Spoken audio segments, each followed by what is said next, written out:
Lakers get an incredible win, a little bit of lucky, maybe more than a little bit lucky. But who cares? They won the game. Yeah. They're officially white hot. They're literally cooking right now. They've kind of put themselves in a position where, you guys tell me if you agree with this. There's OKC and San Antonio, and then there's another group of Western Conference teams. Throw Houston in there, throw Denver in there, throw the Lakers in there, Minnesota. I got to throw one more. Okay. At the top. Yeah. I got to throw the Nuggets in there. You think the Nuggets are in that same group as Jamal those other Murray's two? not going to do that again, and at full strength, they are a contender for a championship. Marcus, you want to put them in the group of the two? Group. Yeah. Okay, so we'll make it a group of three. Okay. Are the Lakers a group of one behind them and then everyone else, or are the Lakers still in that other group with the other, remaining 5 best teams in the Western Conference? I think they're still in that other group. I think at this moment, I think they're at the top of that group, but I think they're still in that group. I still think the Nuggets are good. You mentioned the Rockets. I guess we'll find out a lot about them. The T-Wolves are really good. But I do think there's something for what we've seen in the last week, 2 weeks, in that I think this team, defense was sort of its Achilles heel. I think they have sort of found something. And I say that in the sense of, was it last week, 2 weeks ago when they played the Knicks, and, Jalen Brunson did not have a great shooting. The Knicks as a team did not have a great shooting day, right? We're like, they had a bad shooting night. Then they play the T-Wolves, and Anthony Edwards has a really bad shooting night. And then they play the Nuggets, and Jamal Murray has a really bad shooting night.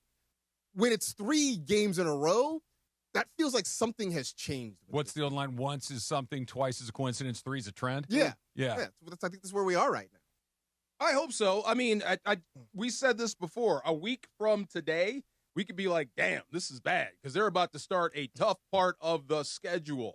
But as of right now, you have to say it. Okay, if you want to be taken seriously as a contender, to me, to DeMarco, beat New York, beat the Knicks. You did that. Okay, let's see you beat Minnesota. You do that too, and you hold them to under 97 points. Okay, or is that the Knicks? Who'd you hold on 97? The Knicks. Yeah. And you did a pretty good job on Ant. Ant was like 2 of 15. Correct. Against the Lakers. Okay, so let's see what you do against Denver. I said no chance in hell because of Jokic. You wind up beating him too. Now, it was a freaking miracle. Yep. There's no way that play works again for Austin Reeves. It worked when it needed to. Perfect. Yeah. It was just like the Dodgers when you needed that little play. The wheel play. The wheel play. Yeah. And it worked out. No way it happens again, but it happened and you beat Denver. So you got past the Nuggets. Let me see if you can come out of this next road trip above 500. Then we'll say you're a contender. So, okay, but I feel like we keep moving the goalposts on them. We do. And I think it's a little unfair because I want to go back to February 22nd. That's when Boston embarrassed them. Yep. When Boston just absolutely demolished them, 111-89. And then they came out of that with 2 bad losses after. They lose to Orlando. They lose to Phoenix. Not catastrophic losses because both those teams are okay, but games that we both felt that the Lakers should have won. They won by 1. They lost by 1. They lost by 3. And Same then as it's you said, 3's a trend. Right. Yeah. And then all of a sudden it's like, okay, get ready. The schedule's about to get much more difficult. We'll see where they are in a week. Mm-hmm. They've only lost 1 game since then, and that was in Denver on March 5th. They beat Golden State, Sacramento, New Orleans, and then they went through a run. They beat New York. They beat Minnesota. Chicago's not a very good team, but then they beat Denver. Those are 3 really good wins in the space of about 8 or 9 days. Yes. That is not just, that's Well, and the part I think is most important to what you were saying, Marcus, the defense, and I'm going to change the word a little bit. I think the defense, I think, is part of this. Mm-hmm. That floor of effort, like the bottom level of the effort that they've been able to provide, seems to have risen. That before they were kind of all over. They would play hard for a few minutes and then they would kind of fall off, and not in a intensity way, just in the ability to maintain a certain level of intensity. And now all of a sudden, that bottom floor of effort and competitiveness seems to have come up noticeably so. Yeah, I mean, I think that's sort of what it is. I thought what was interesting about Saturday night too, and all 3 of the big 3 sort of had big contributions down the stretch. I mean, you had obviously Luka hitting the game winner in the end. You Luka's had Austin Reeves with his NCAA Final Four free throw off the front rim. But you have LeBron going Superman dive for a loose ball in the 4th quarter. Like, everybody sort of contributed, and I think we've sat here the last couple of weeks talking about how does this team survive and prosper with all three of those guys on the floor in the fourth quarter in crunch time. They seem to be figuring it out right now. Yeah, that dive by LeBron was very symbolic. What's the first thing that popped into your head? I'm curious if we're simpatico. That's going to hurt. That's okay. That's fair. The old man in me said, "Oh, what are you doing?" Okay. I hope he didn't get hurt. But in the sports world, what came up when a guy does that? There's a baseball term. Oh no! It's a highlight. Okay. John Elway. Oh, the spin when he dove head first, Yeah. telling his team how bad he wants it. That's what I mean. Very symbolic. LeBron doing that. He's not going to do that for nothing. I don't think he was doing it just to get the loose ball. It was dual. I'm showing you what the effort looks like, and I'm showing you how I'm fitting in to this. I think that, Marcus, what you were saying and what you're mentioning, DeMarco, they kind of go together in that they're all kind of figuring out their roles, but more than anything else, LeBron is changing his.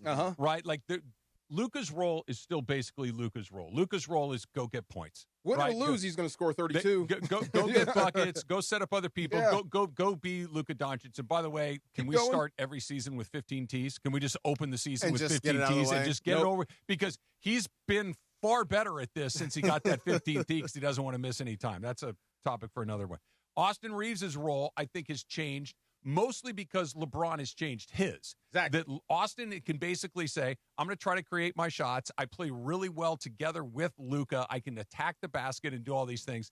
Before, it was like, we're going to split this up equal thirds between the three of them. Now it's like Luka gets half, Austin Reeves gets, 35% of it, more, and then LeBron can kind of figure out where to fit in to get in along the way. Can I dovetail and that's off that? the part that feels really noticeably different, that LeBron changed so Reeves could change. It's more like he's getting out of the way so those two can figure it out. Yes. Those two guys, Exactly. the future of the Lakers, can do their thing, and he's getting in where he fits in. That's the thing. For LeBron to kind of, quote unquote, step aside so you can shine, you've got to do what you did. You better. You better do what you did every single night, because, like you said, one of the best in the world is moving over so you can have a bigger chance to eat. You surprised he did it? I am. I'll say it. Are you really? I am. Yeah, I am. I never thought you yourself said he's never been a bad teammate. I'm not surprised at all. But I don't think just being LeBron James, I don't want to say the old version, the pre-return from his injury LeBron James is being a bad teammate. He's LeBron James. It's not like he's out there going one-on-one the entire time. Like, LeBron is just stylistically a very good teammate the way that he plays. It's just that it didn't fit particularly well. He's human. He's going through this. He doesn't know how this is going to end for him. I mean, I'm sure he doesn't think about the end. Most of them don't. So this is weird for him. But I'll give him credit for, I guess, adjusting. Even his movie I just saw. What was that movie about his high school team? Oh my God. It was not too long ago. It was about his high school basketball team, and even on that team, he wasn't the focal point. He was the teammate. He was the guy that got everybody involved. Shooting stars, I think. Shooting stars. I'm not surprised that LeBron can play this style of game. And did I tell you I went to the G League to watch his kid play? You should play like him, because that's what he does for the G League. He's the ultimate facilitator. His passes are great. His rotations are awesome. Do that for this team. Yeah, I mean, I guess it surprises me in the sense that, like, I don't think it's about being a good teammate or bad teammate. It's just he has been the center of his universe of, like, whatever team he's on for his whole career. And, like, even going back, maybe that when he first got to high school, by the time he left high school, he definitely was. Well, so, cover like, of Sports Illustrated. Yeah, I mean, I just think at some point, it's, like I say, when great players fade, they're usually the last to know, right? Like, it's hard at some point to be like, I'm no longer I'm not the sun and moon here anymore. I think that's the part that's maybe surprising. That's exactly how I feel. That this idea, it's not that he can't or that he won't. It's that the light bulb came off that this is the best way for all of us. Because to your point, I like how you said it, Marcus, usually the answer to any problem on an athletic event is give me the ball, I'll fix it. Like when you're John Elway or Jerry Rice or, Tom Brady or whatever, just give it to me. Guys, I'll take care of it.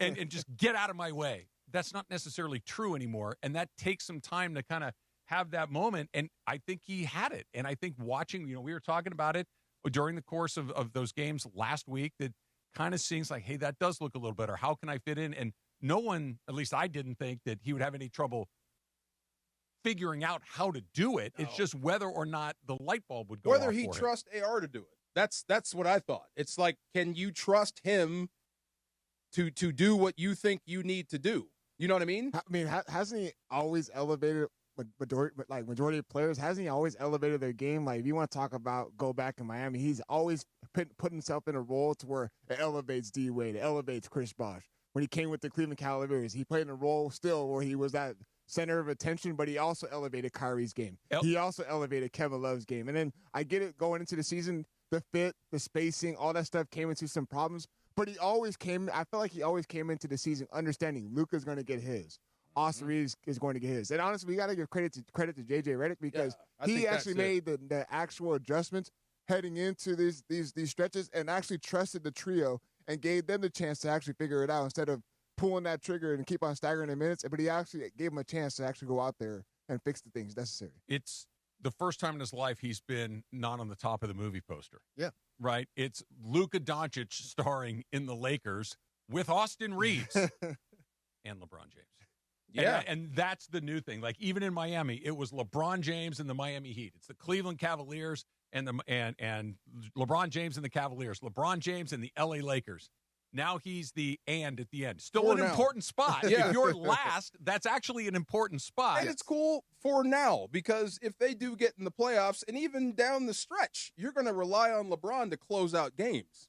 He's going to come up with some big shots, some big moments. He's going to save the day. I think that's like if I had to place a bet, I think that's what he could save the day by just saying to what we were talking about a second ago, guys, I got this. I can do it. I can do it tonight because Luka's going to be the one that has to be the hammer night in and night out. There was a moment in the game where he kind of figured out what the whistle was going to be, and as soon as he got it, he attacked the rim and went straight to the line. Yeah, like I get this. I can do this. I know what type of game this.